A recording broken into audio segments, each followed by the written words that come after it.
नमस्कार सभी को। आज की इस क्लास में हम महिला पर्यवेक्षक से संबंधित हिंदी टॉपिक पर 20 MCQs करेंगे, जो बहुत ही इम्पॉर्टेंट है और हर एक टॉपिक को जो है हमने कवर करने का कोशिश किया है। तो चलिए शुरू करते हैं। सबसे पहला क्वेश्चन देखते हैं। यहाँ दिया गया पहला क्वेश्चन, लोकोक्ति दी गई है, अपनी खिचड़ी अलग पकाना। ठीक है, इसका मतलब क्या होता है?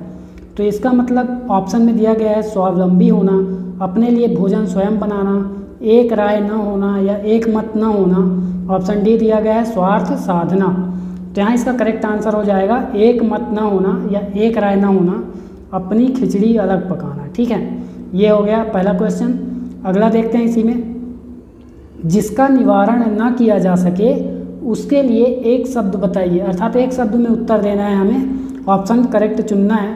जिसका निवारण ना किया जा सके, तो क्या अनिवारणीय होगा या अनिवारण होगा, अनिवार्य होगा या इनमें से कोई नहीं? तो यहाँ करेक्ट हुआ आंसर हो जाएगा अनिवार्य। इसका निवारण नहीं है, यह काम बिल्कुल आपको करना होगा बोलते हैं ना, तो वो होता है अनिवार्य। ठीक है, अगला क्वेश्चन देखते हैं इसी में, निम्न में से कौन सा जलज का अनेकार्थी नहीं है? जलज का अनेकार्थी कौन सा नहीं है? तो क्या मोती नहीं है या कमल नहीं है या मछली नहीं है? जलज मतलब जल से उत्पन्न हो, जल में उत्पन्न होने वाले। ठीक है, तो मोती भी जल में उत्पन्न होता है, कमल भी, मछली भी, तीनों करेक्ट हैं। अर्थात यहाँ ऑप्शन डी हो जाएगा, इनमें से कोई नहीं। अगला क्वेश्चन देखते हैं, निम्न में से कौन सा यथार्थ का सही विलोम है? यथार्थ का सही विलोम, यथार्थ ऑप्शन दिया गया है शाश्वत, झूठ, असत्य, कल्पित। ठीक है, शाश्वत मतलब भी सत्य होता है, यथार्थ मतलब भी सत्य होता है, दोनों ही सत्य हैं। ठीक है, तो यहाँ विलोम पूछा गया, ध्यान दीजिएगा, इसलिए ये तो बिल्कुल नहीं होगा। सत्य और इसका झूठ तो हो सकता है, सत्य का असत्य हो सकता है, झूठ नहीं होगा, सच का झूठ होगा। मतलब शब्दों को ध्यान देना है आपको, सच का उल्टा झूठ होगा, असत्य का उल्टा सत्य होगा, यथार्थ का उल्टा कल्पित होगा। ठीक है, यथार्थ मतलब जो एग्जिस्ट कर रहा है, जो दुनिया में है, वास्तव में वास्तविकता है उसकी, कल्पित मतलब कल्पनाओं में है। ठीक, तो इस प्रकार ये दोनों क्या हो जाएंगे, एक दूसरे के विलोम हो जाएंगे। अगला क्वेश्चन देखते हैं, निम्न में से कौन सा सरस्वती का पर्यायवाची नहीं है? सरस्वती का पर्यायवाची कौन सा नहीं है, ध्यान देना है यहाँ पास। ऑप्शन ए दिया गया है वागेश्वरी, बी दिया गया है शारदा, सी दिया गया है भारती। तो ये तीनों ही सरस्वती के पर्यायवाची हैं, तो करेक्ट हैं तीनों। आंसर हो जाएगा इनमें से कोई नहीं। यहाँ हमने बताया कल्पित था। ठीक है, यहाँ देखिए इनमें से कोई नहीं करेक्ट हो जाएगा, वागेश्वरी। अर्थात वाग, इसका क्या हो जाएगा अगर संधि विच्छेद करें तो वाग ईश्वरी। वाग ईश्वरी मतलब आवाज़ की देवी, इसको बोलते हैं वागेश्वरी, और ये सरस्वती का पर्यायवाची है। शारदा तो आप सभी जानते ही हैं, भारती भी जानते हैं। ठीक है, तो ये हो गया सरस्वती के पर्यायवाची। इसके अलावा जानिए वीणा पाड़ी, वीणा पाड़ी। ठीक है, ये क्या होता है, सरस्वती का एक और पर्यायवाची है, याद रखिए। अगला क्वेश्चन देखते हैं, निम्न में से कौन सा तालाब का पर्यायवाची है? तालाब का पर्यायवाची कौन सा है? तो जल्दी बिल्कुल नहीं है, पुष्कर है। पुष्कर इसका करेक्ट आंसर हो जाएगा। अम्बू भी नहीं है और हंदू भी नहीं है। और इसके बारे में जानिए, हंदू क्या है, चंद्रमा का पर्यायवाची है, चंद्रमा का पर्यायवाची है। और अम्बू क्या है, अम्बू जल का पर्यायवाची है। जल्दी क्या है, सागर का पर्यायवाची है। ठीक है, जल्दी तो सभी परिचित हैं जल्दी से। पुष्कर तालाब का है, अम्बू जल का है और हंदू चंद्रमा का पर्यायवाची शब्द है। अगला क्वेश्चन देखते हैं, निम्न में से कौन सा पुर्तगाली शब्द है? तो ए दिया गया है गोभी, वकील, पेन, तोप। तो देखिए तोप, पेन, वकील, ये तीनों ही पुर्तगाली शब्द नहीं है। करेक्ट आंसर हो जाएगा गोभी। गोभी पुर्तगाली शब्द है और वकील, देखिए अब ये सभी क्या शब्द हैं, कौन से भाषा के शब्द हैं देखते हैं। वकील किसका है, अरबी का है, अरबी भाषा का शब्द है वकील। उसके बाद पेन को जानिए, पेन कौन से भाषा का शब्द है? तो अंग्रेजी भाषा का शब्द है। और इसके बाद जानिए तोप, तोप कौन से भाषा का शब्द है? तो तुर्की भाषा का शब्द है। कौन से भाषा? तुर्की भाषा का शब्द है। आगे देखते हैं, निम्न में से कौन सा एक तत्सम शब्द है? तत्सम शब्द में ध्यान देना है। तो दो ऑप्शन यहाँ दिए गए हैं, एक समान केसरी और केसरी। यहाँ सलजम कसा है, यहाँ सरौते कसा है। अगला ऑप्शन है काग, यहाँ दिया गया है चरित। तो चरित तो बिल्कुल तत्सम नहीं है, इसका चरित्र होता है तत्सम, काग नहीं होता है, काक होता है। आपने सुना होगा काका कृष्णा पिका कृष्णा को भेदो पिक का के हो। ये दो जो यदि आपने संस्कृत श्लोक सुना होगा तो आपको याद होगा। काक, काक होता है कौवे का, तत्सम ये काग तद्भव है, काग, ठीक है। इसके बाद केसरी, केसरी ये भी तद्भव है, ये तत्सम है, इसी का तद्भव है केसरी, ठीक है। अगला क्वेश्चन देखते हैं, इसी में निम्न में से किस शब्द में कृत प्रत्यय नहीं लगा है? कृत प्रत्यय किसमें नहीं लगा है? तो ध्यान दीजिए, लिखावट, घटिया, गाना, अपनापन, सभी में प्रत्यय लगा है। आपको जानना है कृत प्रत्यय और तद्धित प्रत्यय। क्या जानना है? तद्धित प्रत्यय। कृत प्रत्यय क्या होता है?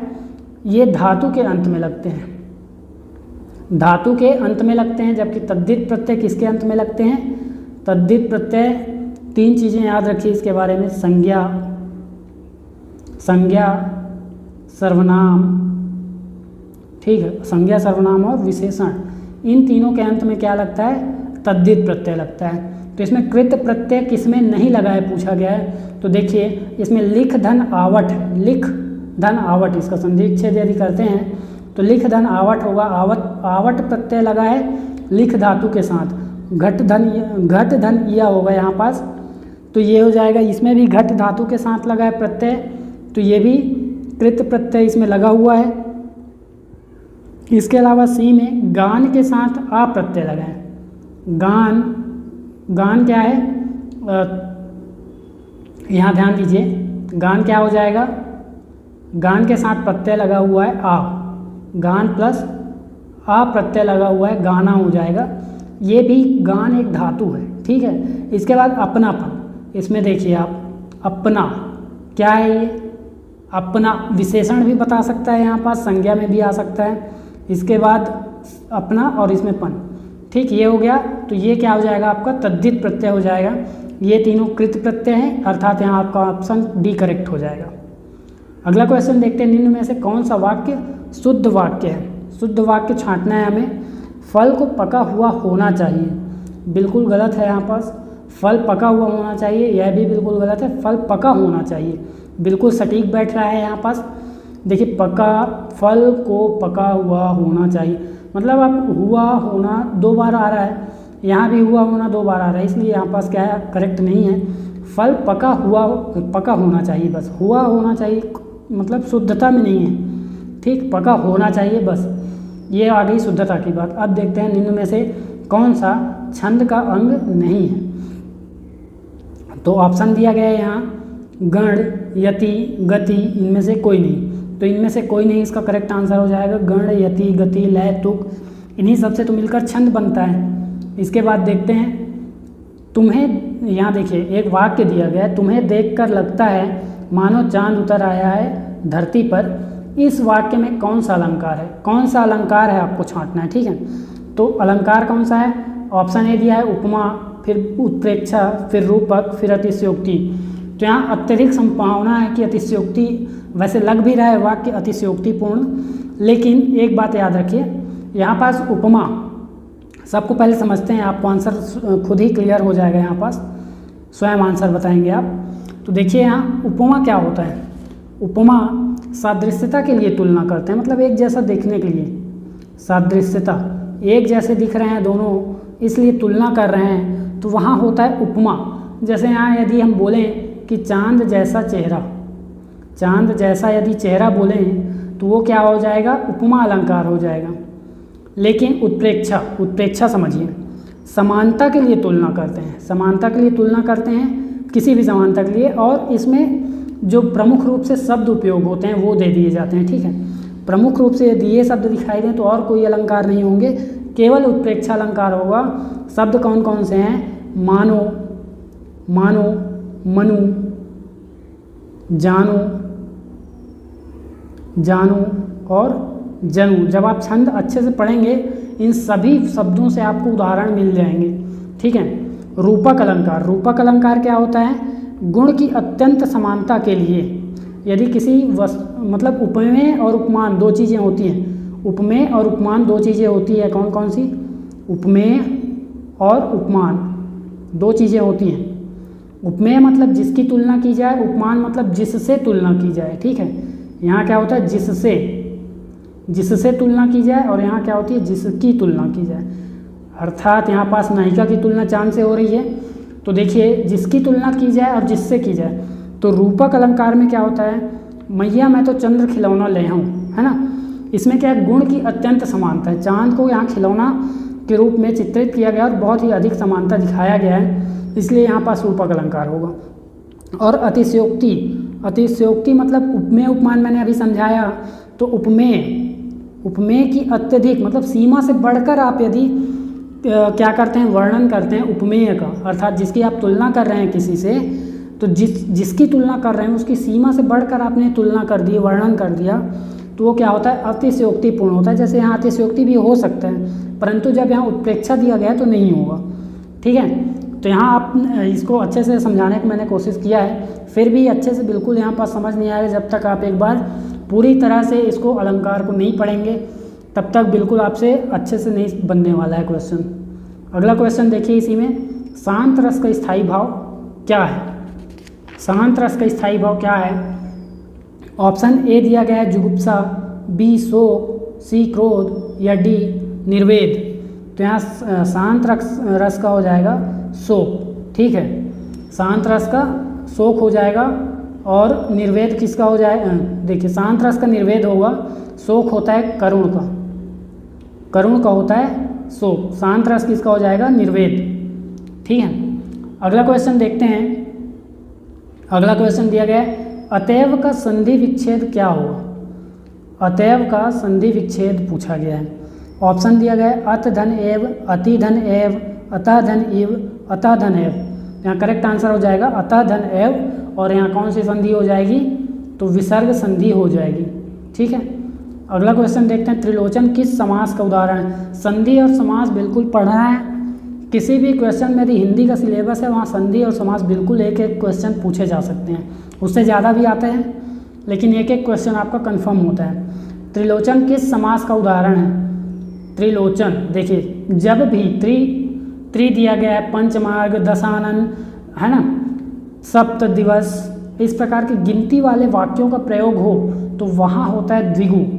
लेकिन जब बहुव्रीहि दिया गया है और यहाँ इसका तीसरा अर्थ भी निकल रहा है, त्रिलोचन का तीसरा अर्थ भी निकल रहा है और बहुव्रीहि ऑप्शन में भी है, तो द्विगु या कर्मधारा है या किसी भी अन्य समास को छोड़कर आपको बहुव्रीहि लेना है।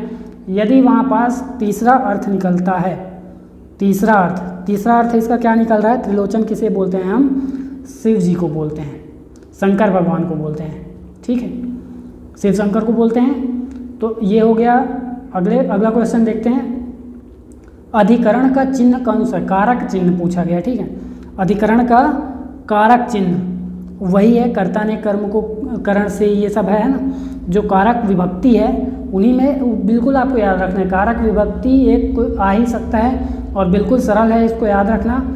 इसमें देखिए अधिकरण का कारक चिन्ह कौन सा होगा, तो इसका यहाँ करेक्ट आंसर हो जाएगा में। इसका एक और होता है में पर, दो होते हैं इसके, में और पर, इसके अधिकरण के कारक चिन्ह होते हैं।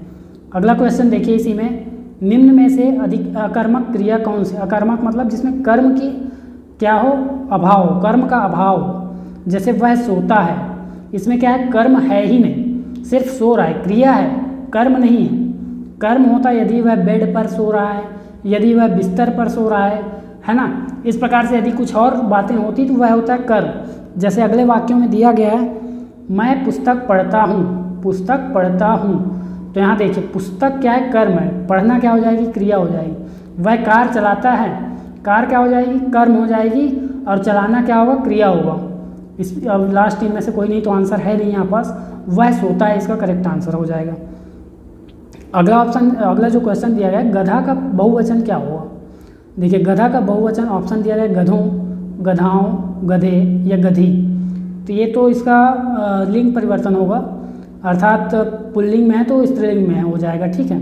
और इसके बाद देखिए गधों इसका बहुवचन हो सकता है लेकिन वाक्य के आधार पर, लेकिन सबसे करेक्ट इसका हो जाएगा गधे इसका करेक्ट आंसर हो जाएगा।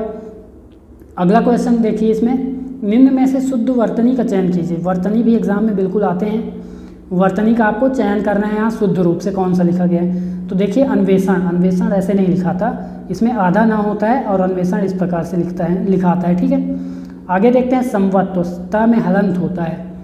इसके बाद देखते हैं दुर्गम, दुर्गम इस प्रकार नहीं लिखाता है। देखिए जब भी आप लिखेंगे तो दुर्गम इस प्रकार लिखते हैं। ठीक है, ये जो रा की मात्रा है यहाँ पर ये अगले अक्षर में उपयोग होती है यदि पहले आवाज़ होता है। तो यहाँ देखिए आप इसका उच्चारण कैसे करते हैं, दुर्गम, दुर्गम इस प्रकार से उच्चारण करते हैं, लेकिन होता क्या है ये गा के ऊपर होता है ना कि दा के ऊपर होगा। तो इस प्रकार यहाँ पास ये गलत हो जाएगा, ये तीनों ही गलत हो जाएंगे। ठीक है, तो इससे सबसे करेक्ट हो जाएगा उन्नति। उन्नति में ध्यान दीजिए कभी कभी क्या होता है बड़ी ई की मात्रा हो जाती है, कभी कभी बड़ी ई की मात्रा दे देता है, वह गलत है बिल्कुल। ठीक है, अगला क्वेश्चन देखिए, इसी में लास्ट क्वेश्चन है, निम्न में से कौन सा वर्ण कंठ तालव्य है। कंठ और तालु दोनों से निकलता है, दोनों से संयुक्त रूप से निकलता है, तो कौन सा वर्ण होगा, क्या आ होगा, ई होगा, ए होगा या ओ होगा। तो यहाँ इसका करेक्ट आंसर हो जाएगा ए।